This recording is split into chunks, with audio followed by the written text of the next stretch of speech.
Welcome to another episode of Unscripted 2.0 with your girl Jennifer. So, what does it exactly mean to slay dragons in your life while striving to do more better? That's a question that only my guests can have the answer to.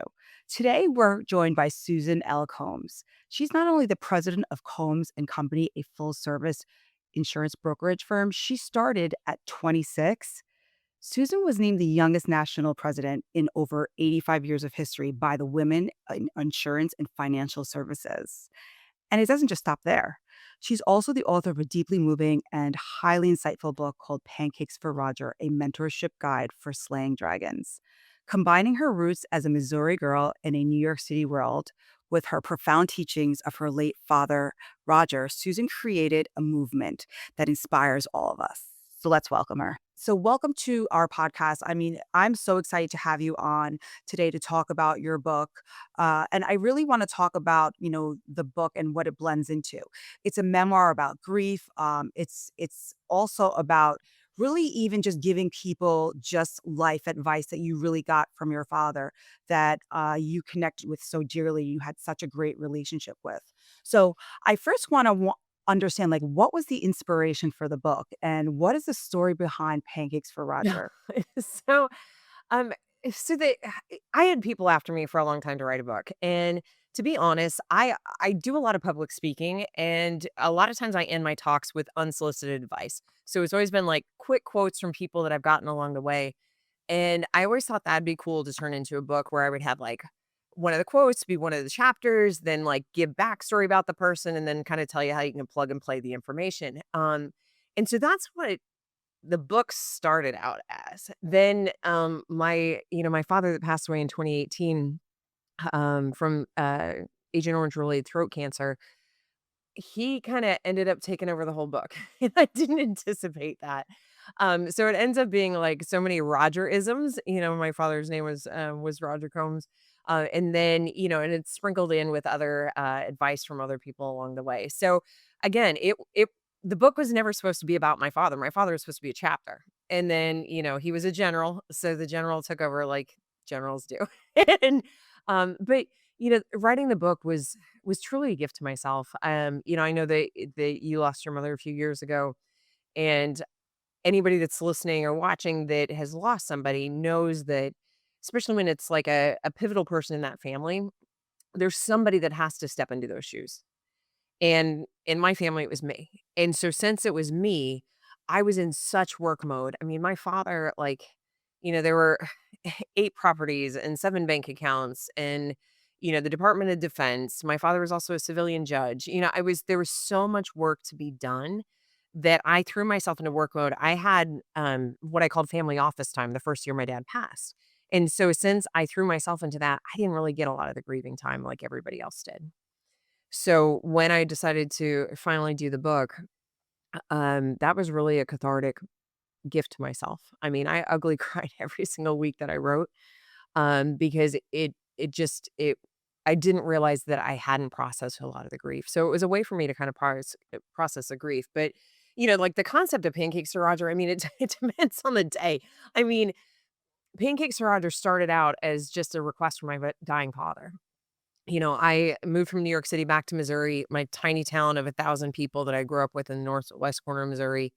And my dad and I just had like a cadence and we had a system because that's who we were, are as people. And so I would, get up, check on my dad. If he was good, I'd go to the gym. I'd come back. I'd check on him again. If he was good, I'd go get ready for the day. And then I'd get him going for the day. And so one particular morning, I'd done that whole song and dance, and I came to his hospital bed at home because we were fortunate enough to have a hospice at home, and my dad wasn't in his bed. In my parents' house, the rooms went around in a circle, so I just went from room to room until I ultimately landed in the kitchen, and my dad had set the table. He was sitting there at the table, had a placemat, had his plate, his silverware, and he was looking at me expectantly, and, the last year of my father's life, he had a feeding tube, and he also was on oxygen. And I looked at him and I said, "Dad, what are you doing?" And he said, "I want pancakes for breakfast." And this is a man that for a year, he never complained. He never complained about food. He knew that was his plight. It just wasn't in the cards. And he never asked for it because he knew he couldn't have it.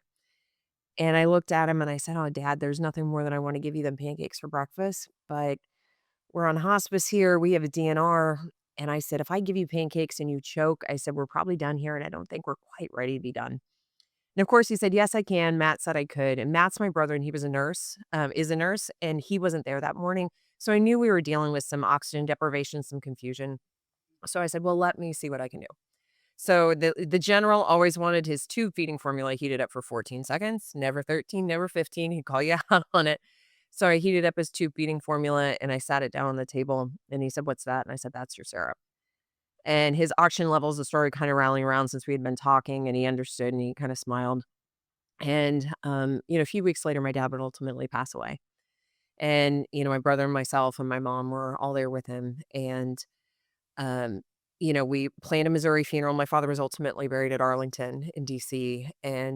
But we needed that Missouri funeral for closure because any of your veteran families that are dealing with stuff like this, I mean, on average, it's about a year to get your date at Arlington because they have basically 40 funerals a day right now.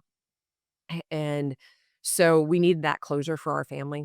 And so we had the Missouri funeral. And so when we were planning that, I came back to New York for a few days and I took one day off work. And, I'm sure as you can attest to with losing your own mother, you need to take a minute, especially if you've been a caregiver. When you lose that person, you lose your purpose.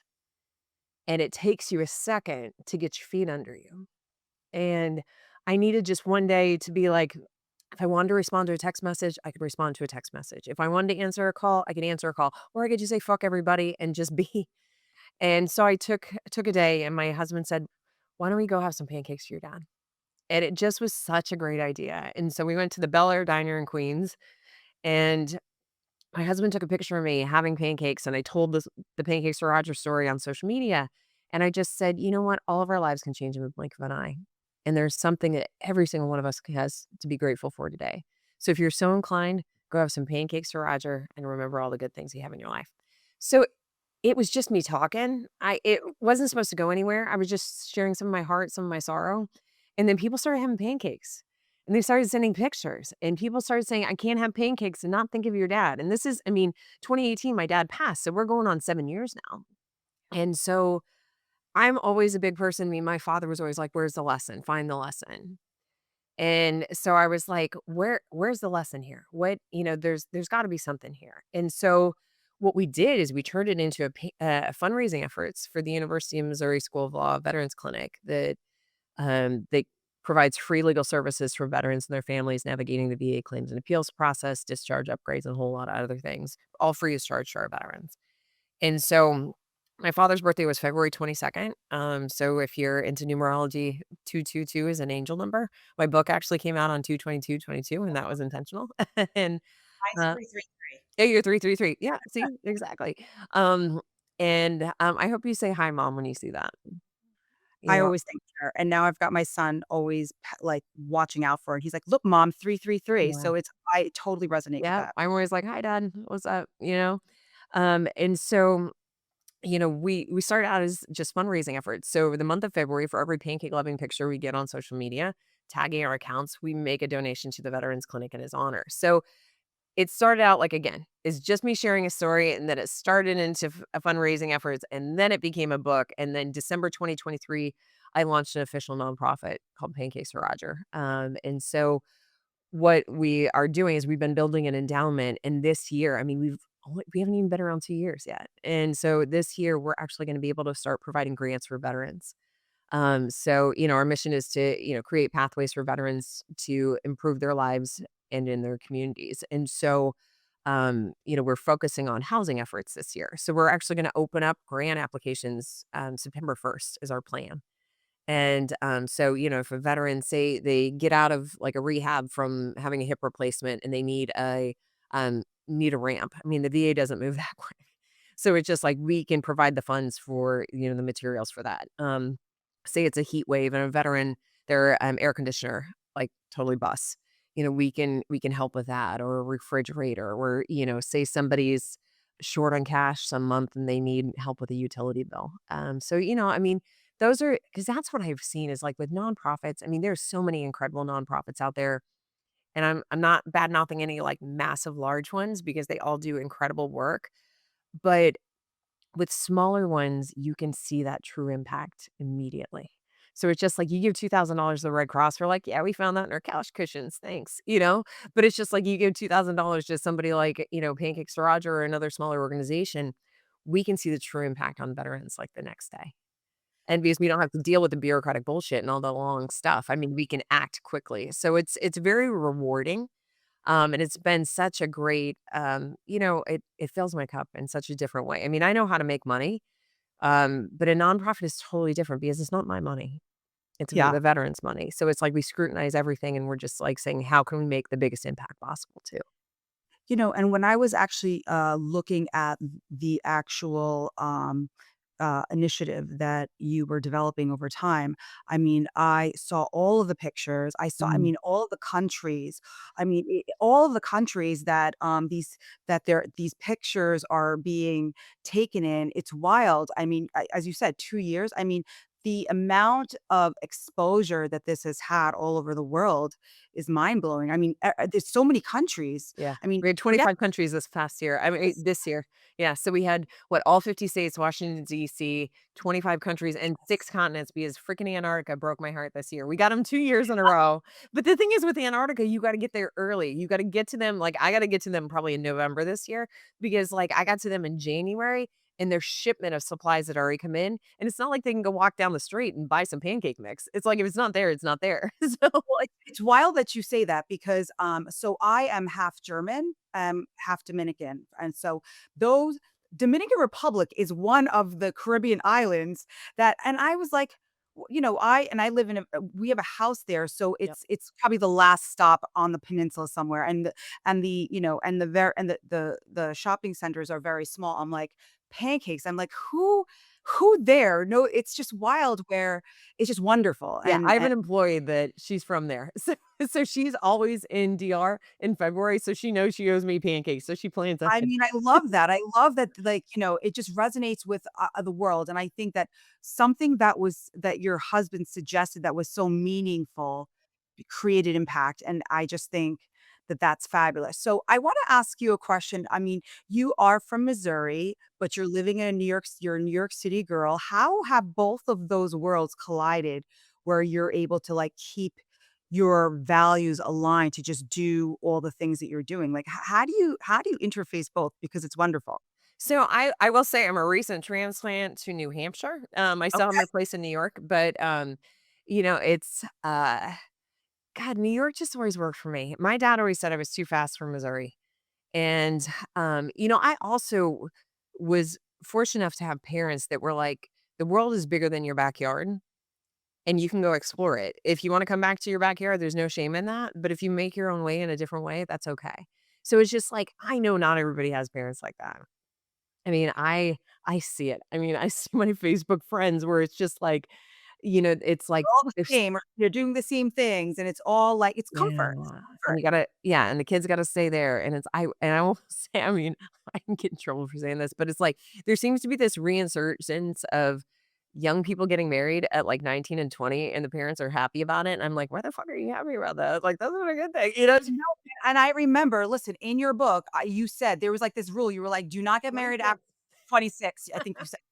I'm telling you, and I resonate with that. I would take it a little further. I would say 30, and here's the thing, it's funny that you say that because I have a 15-year-old, he's gonna go off to college at some point, and a rule that I have is, you are not allowed to stay in this state to go to college. You're not.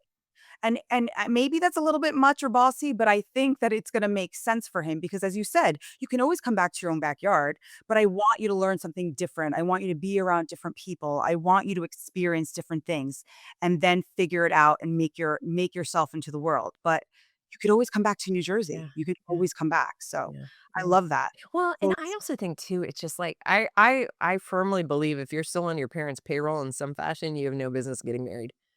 Like, it's just like and I also think I mean, I'll tell you, like, so I moved up to New Hampshire basically in November, so, like, what, 8 months? And it's great, and it's beautiful, and I have a garden, and I have, like, woods out back, and I have 3 acres, and it's great. But I've heard the comments sometimes about, like, "Oh, my husband thinks I'm spending too much money," and I was like I'm just like I just really feel in this day and age with women you gotta be able to stand on your own 2 feet. 100%. And it's 100 just and I like because you need to be able to get out from a situation and not feel like you're stuck in a situation. And that it stands for men or women. But I oh, I think that everybody I mean, like, my husband and I, we call it our operating account. So it's just like I have my own money, he has his own money, and then we split our household expenses 50-50. And it's just like because I'm not gonna pay for his concerts and his my husband's an endurance athlete, and he has many race fees, and so I'm not gonna pay for that stuff. But it's just like I don't expect for him to pay for my hair and my nails. So it's like, I pay for that stuff on my own. But it's just like but then it gives you that ability to kinda have your own independence within your relationship. I mean, my husband's wonderful. I have a great marriage. I mean, but he always says that, it's just like he wants me, he doesn't need me. And that's a much different place to be. oh, 100 And it makes it an even playing field. And I think it's so important. I 100% agree. There's so many things I wanna respond to with that. So I think that as when I was growing up, my mother was always an entrepreneur. She had businesses from the time I was in 3rd grade, and she would always say to me, "Make sure that you make your own money and that you develop your own life," as you said, because you can get out of things that you do not need to be in. And so when I got divorced, I was able to get on my own 2 feet with help in the beginning, of Yeah. course, but I made my way. And now looking for partners, I want them to be complementary. I want to be there because I want to, not because he can pay for my hands and nails. And I always say, I am high maintenance, but I can maintain it. There's I love it. that's the difference, and I think women have to understand that, and it makes me kind of, like, I just get, like, very, like, upset when I see girls that are out and they wanna do things because or land a husband or a man because their life can get better. No, girl, you have to create your own life, and men will appreciate that. Yeah. I think Yeah. the partner you choose makes you better or worse every single day. And it's just like, 100%. I think that you need somebody that's gonna enhance you that I mean, man, my husband always says, I walk into the room and he always says he senses my aura. He knows how to handle me. And so it's just like he just lets me be me. I mean, and I mean, I this is my second husband. I mean, my husband and I, we've been together, actually we're coming up on 21 years. And Wow. so, but far different person I married at 30, whatever, 33 than I did the first time. 22, 23. Yeah. I was an So idiot, yeah, you know? and in the book, you reference and I say this all the time and people laugh, I feel like there's so many parallels. You reference your first marriage as a starter marriage. I love that word. I mean, I think because I truly believe that, and look, for those of you that are listening that got married earlier and it's Good for working, you. I love that for you, a little jealous, that was not my story, but the point is that you're right, we are different people in our 20s, 30s, and 40s, and I think sometimes, I was just having a conversation with a person yesterday where I said that in our 20s, we're just like, we have no criteria for marriage, which is like, "Oh my god, you love me? Okay, let's get married." And, like, we make the biggest decision of our lives that's in, like, a whim, and I say, like, "How did that happen?" But again, it's emotional development and where you are in your life and what you consider important. Um, so beyond your father as mentor, you do talk a lot about just creating mentors and having those go-to people. I know for me, I have a group chat of like 9 really successful women that we're in constant communication every day. We throw things at each other. And we support each other. What do you feel about mentorship, or how do you mentor, and what was mentorship to you as you were going through this journey of even your book and even just your career? I think that a lot of times people think like mentors have to be somebody that is like older than you, more senior than you, that have been doing and yes, those are great mentors and they serve a certain purpose, but I think that the most valuable mentors, at least for me, are the peer to peer. 'Cause like you talked about, you have a group chat of, of, like, successful women. I have those too. I mean, I was like I literally have a few of those chats, and I text, some of my girls today. I was like, "Okay, it's Susan Vent day." And I just word vomited on them, um, because I got a family thing going on right now that I'd rather not deal with. But I was like, I needed somebody to be like, "Yeah, you're not crazy. They're crazy," you know? But it's just like those peer to peer, there's always, like, a shared something. So it's just like whether it's a shared career path or it's, shared like, just like level of, career wise and things like that. but then you also have that deep friendship. So it's a little bit different because it's just like you have that deep friendship, but it's like the friends, you have those friends that won't call you out. Like they'll just be like, "Yeah, Susan, you did everything right." And it's like, "No, tell me, be like, you fucked that up." So like having those peer-to-peer mentors, they'll hold your feet to the fire. I mean, one of my girlfriends, like, a couple weeks ago, she was like, "You know what? I know you're saying that, but I don't believe you." And I'm like, "No, I'm really good." And she's like, so it's just, like, pushing, and being okay with that. And so I think mentors are so, so important. But, I talk about in the book that I went to the University of Missouri and I was speaking there one time, and there was another woman speaking there, and she said at any given time she looks to have 9 deep relationships, which is a little too much for me. But she was like, she looks to have 3 people that are mentoring her, 3 people she's mentoring, and then 3 peer-to-peer mentors. And so I like that concept in theory. 9 people are a little too much for me to maintain that way because I'm just too busy. But I do think that when you choose to mentor somebody, I my most successful mentor-mentee relationships, for me, I have to have structure around it because it's just like, if you're just like somebody calls you and they're like, "Oh, I'd like you to mentor me." Okay, great. Now what? It's just like if you just like have a call schedule, but there's no structure to it, like, what are you wanting to work on today? What are things that are working? What are things that aren't working? What are some goals that we're trying to work towards? And then kind of like having a process around it. That to me, like when it's like more of a structured thing, seems to be really important and very successful that way. But the peer to peer ones, man, I think are so incredibly wonderful. I agree with you because you are able to just be a straight shooter. Now, granted, as you said, there are people that don't do those things, but when you're in the professional world, sometimes it's, as you said, like that bureaucratic stuff. It's all the bullshit that comes with. We don't want to hurt anybody's feelings. We need to be professional. Well, in friendships, you can cut all of that out. But yeah, once you establish that peer group of women or people, I think that community in every regard, I think is so valuable. Yeah. So I have a question. So slaying dragons or what is that? So tell me what that means in terms of mentorship and where did the concept come from and what is that? How does that resonate for you? So yeah, so the official book title is Pancakes for Roger, a mentorship guide for slaying dragons. Yeah. So when I started writing the book, the working title was Pancakes for Roger, a mentorship guide for life. That's what it was. And then like at 2 in the morning, I popped awake and I was like, no, mentorship guide for slaying dragons. And I remember my team, like my PR team and my marketing team and stuff like that. They were like, I don't know, Susan. I'm like, you don't know me yet. Like, once you know me, you know this is right. And so then I started testing that title out on friends because dragons are just an obstacle, right? We all have something to overcome. We all have something we want to work on. And so my girlfriend Kat, that's actually she's a litigator and she is a wonderful attorney that deals with survivors of sexual violence. And so I was testing out the title on her and I saw her face change and she's just getting all excited. She's like, "Fuck yeah." And I'm like, and I was like, "I feel like this is personal." And she said, "Susan," she graduated high school in West Virginia. And she said, "Susan, I was in high school." And she said, "The superintendent spoke at my commencement."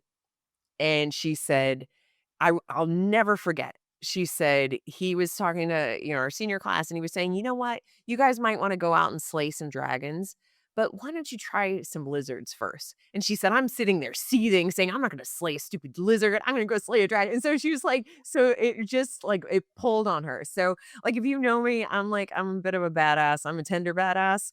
But with the whole Pancakes to Roger thing and through our nonprofit, we have dragon slaying competitions, which are, there tend to be CrossFit based workout competitions. So we've had them in New York. We're actually getting ready August 24th to have one in New Hampshire. So it's cool because we design a dragon. I'll have to send you the stickers and stuff like that. So last year's dragon I named Axel. He's got a barbell that instead of the weights, it's pancakes on each side. And then this year I named the guy Blaze just because it seemed like a good one. He's got like a camo vest on. He's got combat boots. He's pretty cool. So it's just been fun. But it's like, dragons are just something that an obstacle that you need to, need to progress on. Maybe it's a little bit at a time, or maybe you just slay the whole thing and move on to the next thing. seriously. So I love the format of the book. I mean, it was really, really direct, clear, concise. Did you do that purposefully? Like, how did you come up with just those? I mean, really, it was like maybe 2 to 3 pages of just life skills that everybody needs that were super practical. How did you come up with that format? Yeah, so it's written in what's called, like, vignette style. So, yeah, I mean, there's some chapters that are like a paragraph or 2 paragraphs. I think the longest chapter in the entire book is, like, 10 pages. So, to me, like, I was a kid that, like, I wasn't the greatest reader. I love to read, but it's just, like, it was something I had to work on. And so you're never gonna have to Google a word that I put in the book. I mean, you've read the book. You know, it's just very plain spoken and stuff like that. It's broken into 4 sections: self-love, family, and career. Because that's just when we started looking at the lessons, that's kind of the 4 buckets they fell into. And so, I just didn't wanna be so hard. Like, it's just like, life's hard enough. Like, just, like, read a book that it's easy to read, you can digest the information. I have friends that, like, I mean, if you read the book start to finish, it's like 3.5 hours. It's not that hard. For But sure. I mean, I read it in 2 hours. Like, I was like, I mean, it was such an easy read, and I was so glad I did it because, I mean, everything that you're talking about is what life is about. yeah. Well, and it's just like, you know, like I say in the beginning, I'm like, look, you know, I had an uncle that when my brother was born, he told my mom, he's like, Gloria, he was like, everybody's gonna give you advice. Take what you want, throw out the rest. And so Yeah. that's how I look at the book. It's just like, you know, maybe a lesson's not gonna resonate with you right now. But it's just like you can file it away if you need it some other time, or maybe you have a friend that needs it. You know, I've been having a lot of people that have been passing the book around. Or like, you know, there's a guy that he's a retired lieutenant colonel in the Marines. He's like, "Susan, I buy this book for every guy I know that has a baby." And he's just like, I'm like, "This is how you raise a badass kid." He was like, and the thing is, there's so many lessons from the military that I never knew they were military lessons. It's just my father had almost a 40-year career in the military. And so it's just like he inserted a lot of these things that I just didn't even realize that that's where they came from. And then all the military guys are like, "Oh yeah, I learned that in boot camp." And it's, you know, which is pretty cool. No, I love it. I mean, every single life lesson is that your dad's attached to it. So, I mean, clearly it just I mean, I feel like unconsciously it just kind of just manifested the way that it did. And I just love that connection that your dad plays into this book. I think it's just so unique. So tell me a little bit more about just what you're doing as far as mentorship now. Are you still really actively involved? Like, how do people come to you and get mentored? Is that is that open for people to do, or do Come you on, just Jennifer, don't, careful there. I'm asking more for me, so not for anybody else, so So, actually it's kinda cool because I professionally, I'm in the insurance and financial service yes. industry. I actually do mostly expert witnessing on high-end medical malpractice cases, trip and falls, things like that. And so but since my industry is more, like, on the insurance side, we actually have we call it the Wonder Woman Mastermind because I write an article series for, Benefits Pro magazine that I have for the past 9 years, and it's just about spotlighting women in the industry, and then they get invited to the mastermind. So that's been kind of a fun way to mentor in a little bit different way because it's just like we meet on a monthly basis. We have different topics.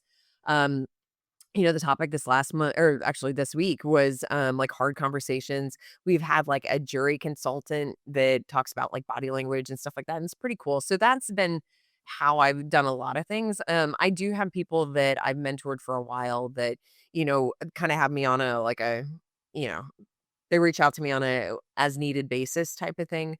Um, when I take more formal mentorship relationships on now, um, I think you have to be very cognizant of your time, because I talk about that in the book. You need to know how much you're worth. And so you need to know how much it's costing you to give it away.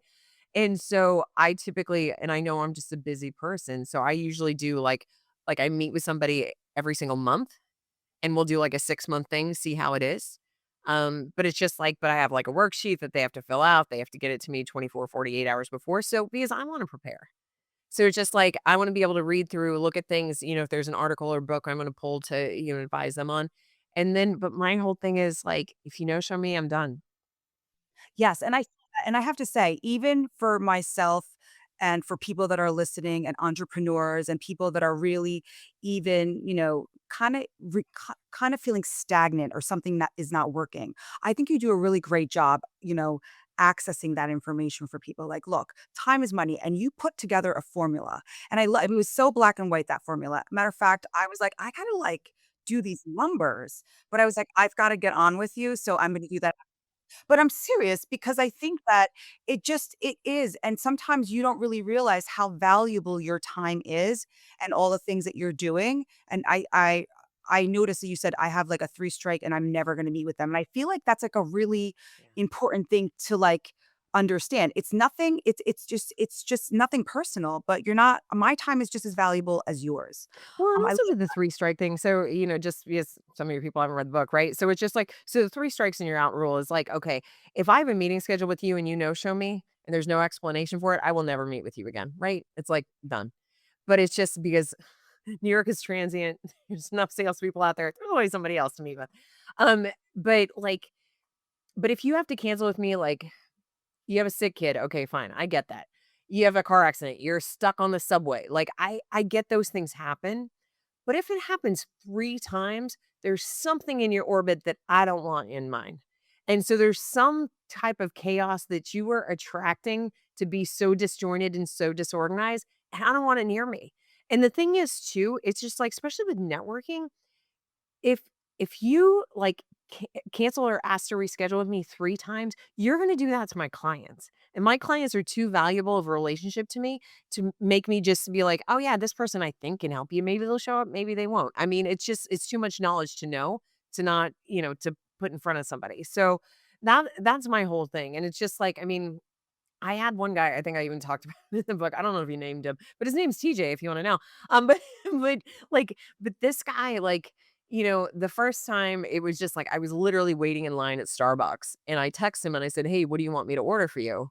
And he's like, "Oh, Susan, I'm in jury duty." And I'm like, "You sent me the meeting request." I'm like, "You knew this was a meeting." And so I was like, against my better judgment, because I knew this guy and I had known him for a while, I was like, "Okay, we can reschedule." Second time his kid was sick. Third time, there was something else, and I just said, "TJ, look," I said, "I'm gonna see you at events, and I wish you all the best in the world, but," I said, "I'm never gonna refer you a client, so I wanna be respectful of your time, just I would like you would've I would've liked you to be respectful of mine, and I think we're done here, and I don't think I'm gonna risk taking a 4th meeting with you." And he was like, oh." And he was just like, but I'm so sorry." I was like, "No." I said, "No hurt feelings." I was like, "I don't think you're a bad person. It's just there's something going on in your life right now. Maybe in a few years, maybe things will shift out and it'll be different." But I'm like, I can't, again, like it goes back to how much your time is worth. And so, you talked about that. So the down and dirty calculation, look at how much you make a living, look at how many hours you work a year, divide it out. And once you do that, and I don't care if you're like making millions of dollars or you're making 50 grand, like you can still need to know what that time is worth, because it makes saying yes or no to things so much simpler because you know what it truly costs you. So when you say yes to the coffee, it's not that $5 coffee, it's $472.97 plus $5 plus that time to get there, plus that time back. That's a freaking expensive cup of coffee. And so you got to replace that time with revenue when you get back to your office, and are you gonna be able to do that? Yeah, I mean, it's so beautifully done and easy for people to understand, and I think that's the big takeaway that, I think you also mentioned, how we are, offering information to the world. Like, we don't need to create such a fancy model, like, make it easy for people to understand, and I think that is what this book does. Anybody can pick this up and truly make sense of their own life and add and take so much from it, which I think is important because when we get so caught up in the fanciness of things, we lose its value. I always like say, keep it simple, stupid. Like that's what we have to do because, how else will everybody get what you have to offer, which Yep. is really important. Be brief, be bold, be gone, right? 100%. So I wanted to talk, and we talked a little bit about this offline, but I want to read this because it just kind of goes into that orbit of chaos that you don't want, in your world. There are three kinds of people: owners, renters, and squatters. Get rid of the squatters. So let's talk about that. What does that mean? Yeah, so that actually came from a good friend of mine, John Vion, that, he actually got it from Jocko, that a lot of people know. And so it's just like so like the owners or renters or squatter, it's like people have said like in a softer way, like a reason seasons lifetimes, right? It's just like, people come into your lives, maybe they're there forever, maybe they're not. And so it's just like the squatters are the people that just take everybody knows that. Like, everybody has when they see a text coming in or they see a phone call coming in from a certain person, you're like, "Oh." When you're like that, that's a squatter. Cut it cut it loose. I mean, easier said than done, I know, especially if it's your mother. But, but it's true, and you gotta manage those boundaries, and it's so, so hard sometimes, but those squatters are the people I mean, when you start looking at relationships and you start having phone conversations with a friend, or you have a friend that only calls you when there's something wrong, and they never say, "Jennifer, how are you doing?" Or, "Hey, Jennifer, is what's going on with you? I haven't heard," like, they don't check on you. They just wanna word vomit their own shit on you. Is it a balanced friendship? I mean, it's just like friendships just like, relationships and marriages and things like that, they're never gonna be 50-50. Like, they ebb and flow, but there has to be the ebb and flow. If there's not the ebb and flow, if you're giving more than you're getting, and that's the theme of it, you may wanna reassess that. Doesn't mean you have to cut things off completely, but maybe just take a step back and, you don't have to respond to everything. And no response is still a response. No, I agree. Oh, And I so sometimes I mean, I will tell you, I got a freaking text message that that was too long as a text message. It was even would have been too long as an email. I took the freaking thing and I put it in Chat GPT and I was like, "What do they want?" Oh my god, it was so horrendous and so horrible, and I was like, "I don't have to respond to this." no. And I think that's important to understand. I always say you don't have to RSVP to every argument you get invited to, right? You don't. And I think that's very hard. And I think, for me, that is historically, reactive at times, which I've done a great job on learning how to deal with, throughout the course of my adulthood. It takes a lot of strength, and people don't realize that. The strength comes in when you're not reacting or when you're actually sleeping on it, or Mhm. you're doing whatever, you're taking that pause, Yep. right?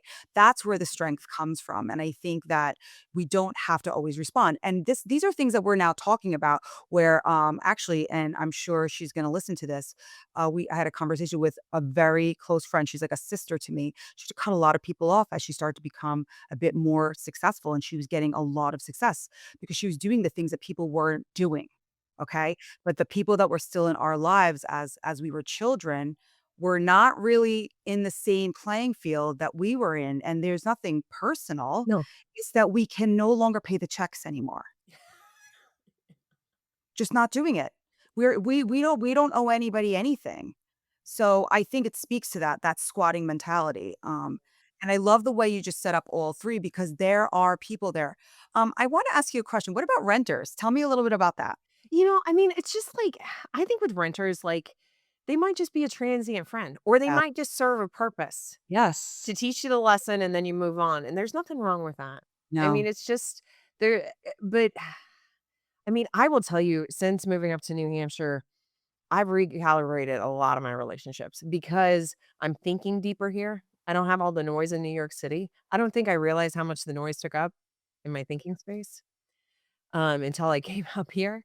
And I will tell you, I had a really hard time. The first 3 months, I cried almost every single day because New Hampshire was not ready for New York City season. And also, too, I mean, you get it. You're Jersey, New York. Like, women are driven. We have our own money. We're successful. We do well. And not every area is like that. And in New Hampshire, I find that a lot of women don't speak up for themselves. They don't advocate for themselves. If something's wrong, they don't say something, they just let it pass, and I'm like, "How can you not speak up for yourself?" And so I've had to find my footing here in a little bit different of a way. I've had to soften a little bit, which there's nothing wrong with that because 'cause I'm pretty hardcore. But, um, but those renters, when I moved up here, I said to my husband, I said, "I'm looking forward to not having so many lost kittens and puppies because I have a big heart and I will fix all your life's problems if you ask me." To my detriment. And so I've really kind of pulled in a little bit and been more intentional with the people I chose to have friendships with up here. And some of them I've seen that they were kinda renters, right? It's just like so they were kinda transition friends, like, kinda, meet and greet and kinda figure things out here in New Hampshire, but I don't see them being lifelong friends, and there's nothing wrong with that. Or they're just, not every I mean, I was a kid. I graduated high school with 15 people. I was very popular in school. I used to say everybody was my friend. And or my dad, I remember said to me, he's like, "Are they friends or are they acquaintances?" And there's nothing wrong with having somebody be an acquaintance. And so I think sometimes you just have to take a step back and look and say like, "Okay, are these people that are gonna be owners, like, they're gonna be, like, all into my life?" I mean, because if I'm your friend, I am freaking there. I am like somebody you want in the foxhole. Like, it's just like, if you need something, I will help you out. I will help you brainstorm something and everything like that. But then I need you to be able to be like, check on me every once in a while and be like, "Hey, Susan, what's going on? How's everything going?" Or just like, again, that ebb and flow. I think it's Yeah, so important. and I think that it's interesting because I think that, with that specific thing, how I look at it is that people can interpret that idea of renting in so many different ways. Like for me, how I looked at it was, they probably will not be in your life for a long period of time, but they're teaching you a lesson and they're giving Yeah. you more information about yourself. Yeah. That's kinda how I looked at it, and then I started to think about, there are some people in my life that are circulating in my orbit that, are renters, but they did teach me so much about myself, and I'm learning about what I want more of as a result of those Or what friendships. you don't want. Correct, correct. So I thought that was just really interesting. I wanna talk a little bit about, just, giving back to the community, things like that. What were some of the challenges that you find sometimes when, you have an idea and you want it to just kind of manifest? What were some of the blocks or some of the challenges that maybe you have, whether it was going through your nonprofit or Mhm. writing your book, during your process? Tell me a little bit about that. So I'm somebody that has a good gut for quick decisions. I'm an excellent decision maker. Like if you like I if you need to plan a wedding or decide what to throw out, I am your girl. I'll be like, no, yes, no, yes, yes, that's good. No, no, okay, we're done. It's just I'm very good at that type of stuff. But when there are decisions that are, you know, I talk about a stretch in the book, something that's bigger than yourself. So Yes. when there's a decision I have to make that's going to impact others, I do my research and I get quiet and I listen. And so I go to the people that I know more than me and I ask, for their experience and I ask for, their guidance.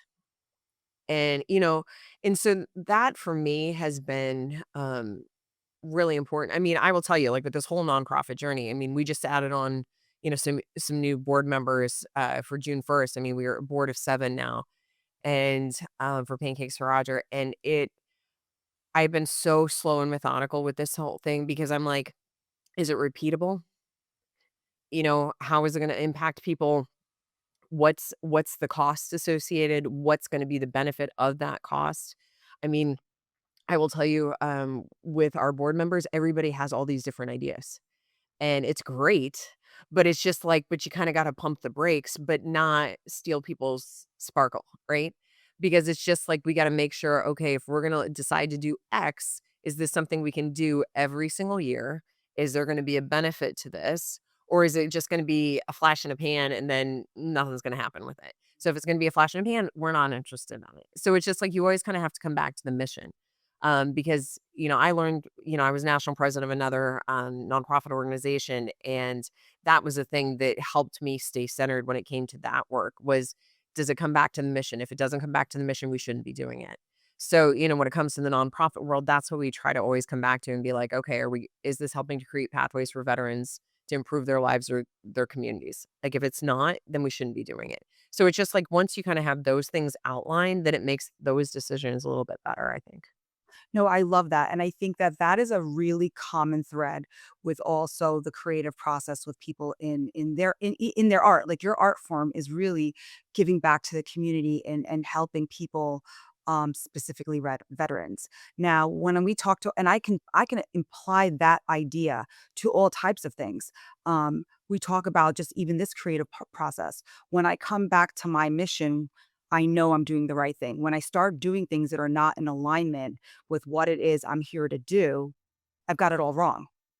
Yeah. So I think it's always remembering why we're our purpose and why we're doing what we're doing, that can really kind of help those challenges. I mean, we're always going to have them, Mm. but really when we focus on that, just like my students, when we're making decisions based on our students and the betterment of our students, we were gonna piss off a bunch of parents, but my job is to make sure your child is ready for the world. Yeah. I wanna ask you, I can we can talk, like, all day long because Yeah. this book really just resonates with just all practical matters in life, but what is one thing you learned about yourself or one thing that you were surprised about yourself after you finished, writing this book? Oh, God. I've never been asked that question. That's a good one. Yeah, I think for me, I mean, I don't think I I don't think I realized I thought I dealt with my father's death, yeah. and I don't think I realized how I put it into a box and put it on the shelf to just get stuff done. I mean, I'm a person I mean, I should make my therapist listen to this. She'll be like, "I'm so proud." Because she's always like, "Susan, you you can hold, joy and sorrow in your heart at the same time." And I can I just interrupt you? I agree because your therapist is spot on because what I'm telling my clients is there is a duality to life.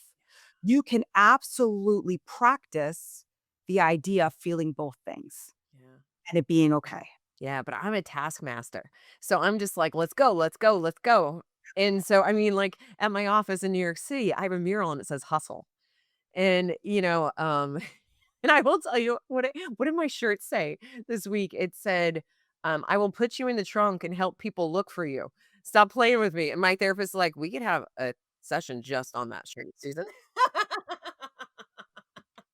So, but that's the thing. I mean, I just don't think I mean, I've always been the strong one. I've always been the strong one. And so it's just like it was, I just didn't I mean, I'll tell you, like my dad's funeral in Arlington, I freaking wailed.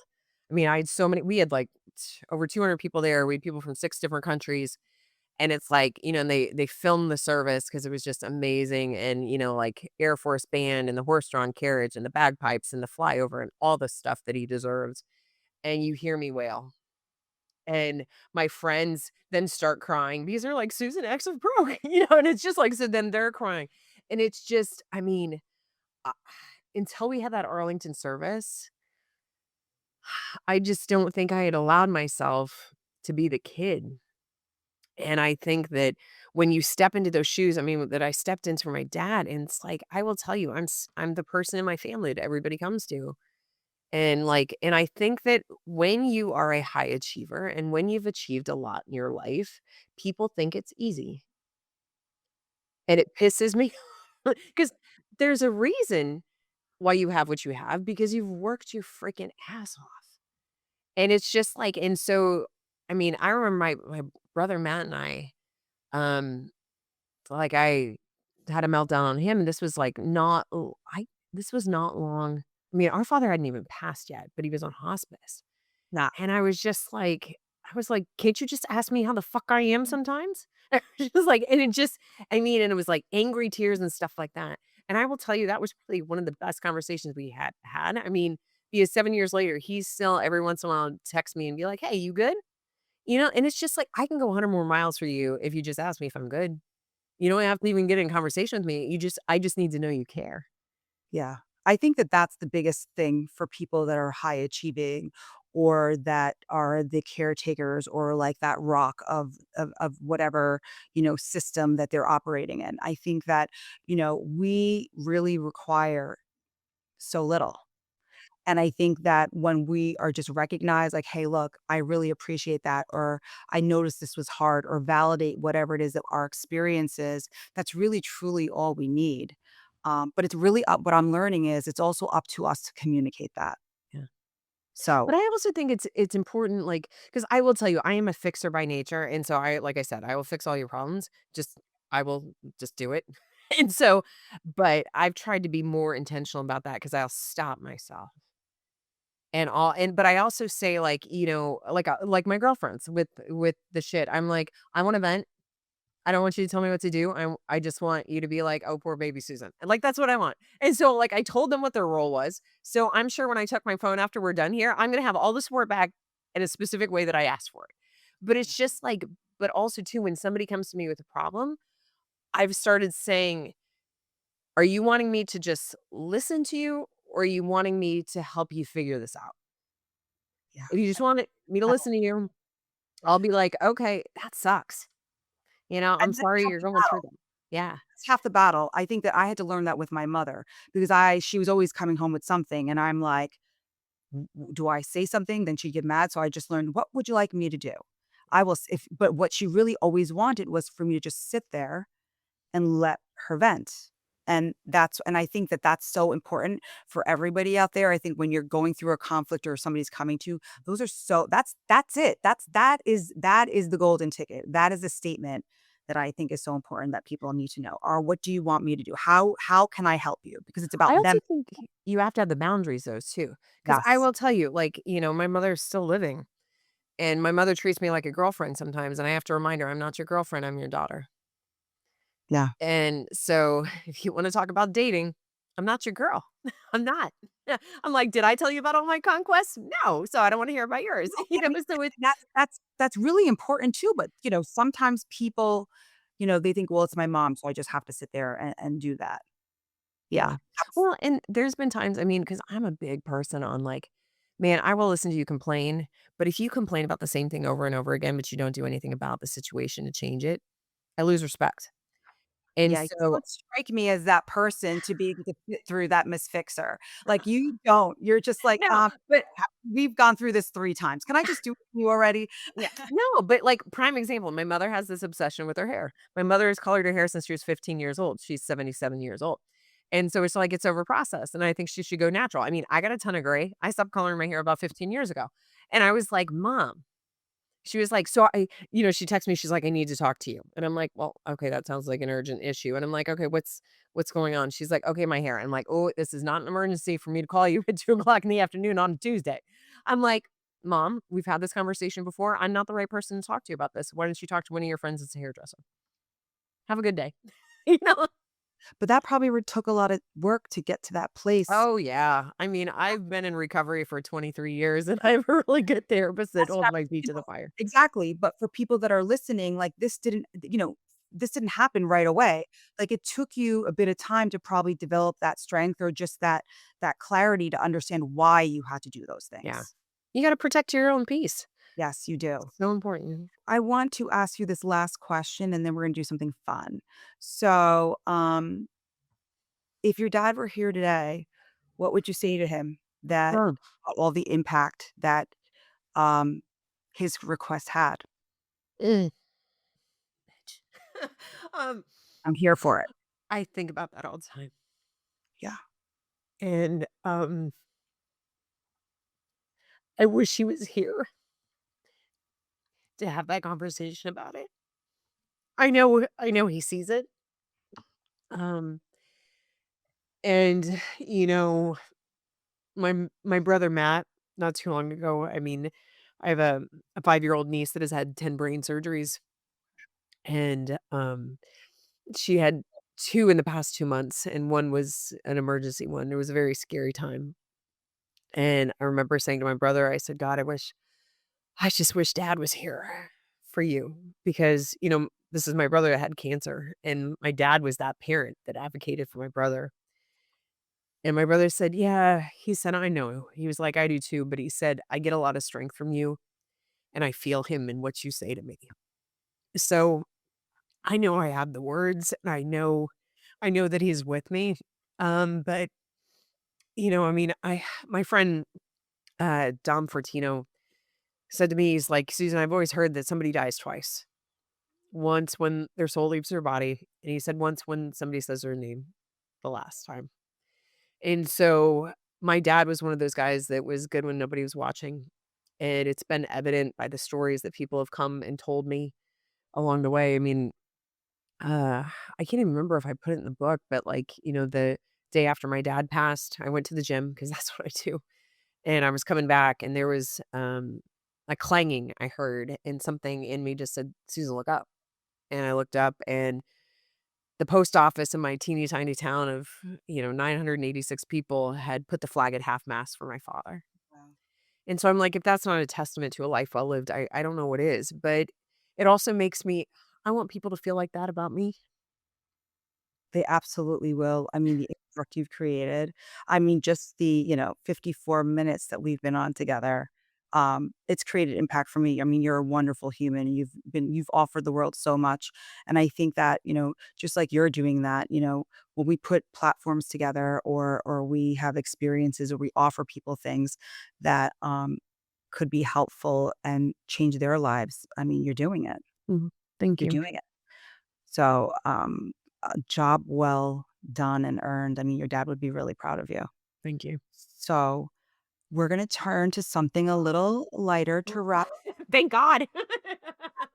You know how because I know this is where we're going. You're like, S I broke her. I broke her. I It was organically done. It was, I go with the flow, but I'm gonna give you a couple of words or phrases, and, I'd love to know the first thought that you have, when it comes to your mind.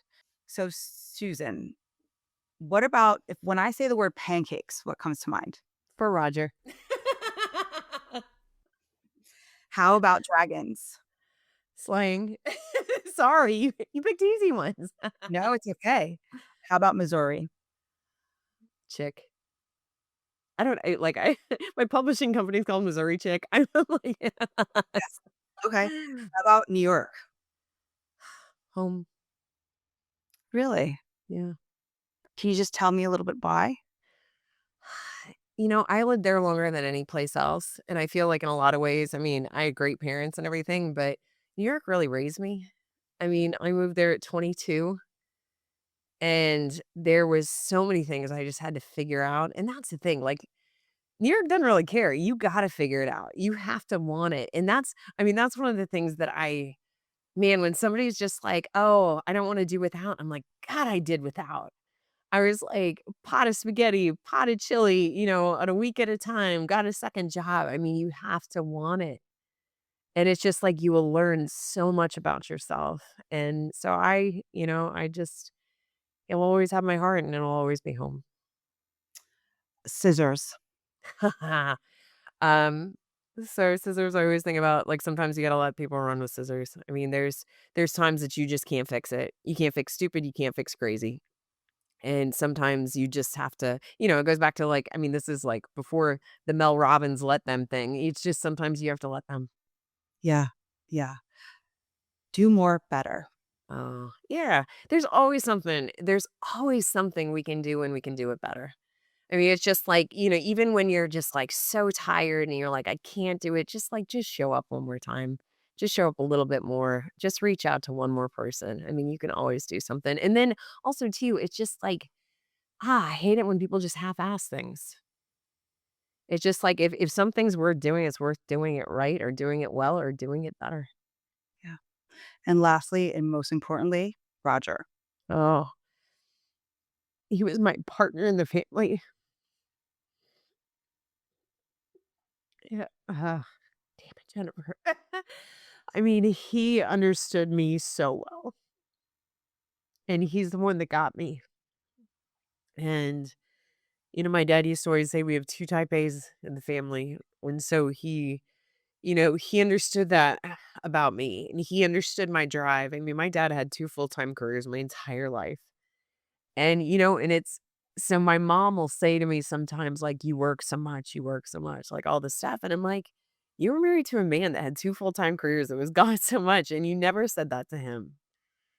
It's just, you know, and so my dad just understood that. It stood me. And so I miss that so much. I mean, I remember I know I have it in the book that like, the day of his visitation, in Missouri, I mean, I'm, like, trying to get the family because my brother and my mom are always freaking late, always late, and I was just like, my dad and I were always early. I mean, it just like, he used to always tell a story, like, I'd be the kid that, like I mean, I wore glasses ever since I was 6, and at 6 years old, I would say, like, "What time's my appointment?" And he's like, 8:30, and I'm like, "Okay, we have to leave at 7:45." He's like, "Yeah," and so I would set my own alarm at 6 years old. I would have my stuff ready, and I would be sitting by the door 15 minutes before we were pulling out. I mean, I just, like, I was that kid. Yeah. And so it just, like, I remember, like, this visitation, I'm like, everybody's kinda lollygagging around. I'm like, "We're the ones that have to be there." I'm like, "Come on." No, it's like, "They're there to see us." Like, "We gotta go." And so it's just, and I know other people have felt that way. I mean, I've had friends that have lost parents that were, like, such kindred spirits to them, and they understood them so well, and so I think you feel a little bit lost when that Yeah. happens. So interesting because I think my final thought on that is that, what I'm hearing you say is that your dad understood you so well, got you. But I think it came full circle because this book showed that you got him. Oh. And, like, with every life lesson, he was involved in, the impact he created for you. It showed me that you got him. So you guys got each other, and that's kinda how I looked at it. Don't make me cry, girl, because I will but, oh my god, this was so amazing. I truly, like, really appreciated this conversation. Thank you so much for coming on and Thank you have for having me. This was wonderful. course, yeah, and thank you so much, for coming on to, Unscripted 2.0 because guess what? Life is going to be unscripted, and we have to go with the flow. Oh, we were totally unscripted. Love every second. So until next time, have a wonderful day, and we'll see you soon.